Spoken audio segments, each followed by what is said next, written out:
kung paano ko mako-compare sa character ni Jeffrey yung ano, may ano naman, may andyan naman yung presence ng dad ko. Pero kasi in a way, growing up kasi, Tito Boy, iba yung views namin. So technically, hindi rin kami ganun ka-close. Now, yes, oo. Pero nung growing up kasi, parang ano, yung dad ko kasi may wall yan. May backstory naman po yan kasi may reason siya. Namatayan kami ng ate. Yung ate ko naman po, nung naglalambing-lambing sa kanya, tapos nawala. So parang sa kanya yung tumatak. So hindi na siya naging malambing sa amin.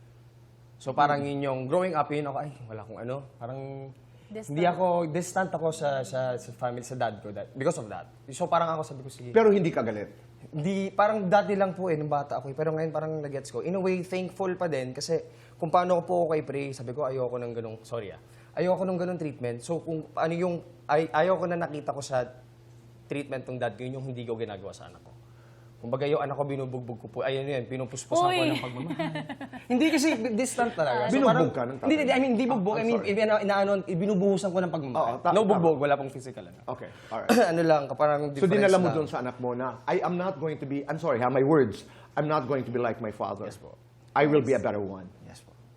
Okay. Yeah. Actually, hanggang taping, magka-call sila ng baby niya. Lagi ko pong gano'n kamusta. Yun kasi yung wala ako ng bata ako eh. Oo. Hindi kami ganun ka-close talaga.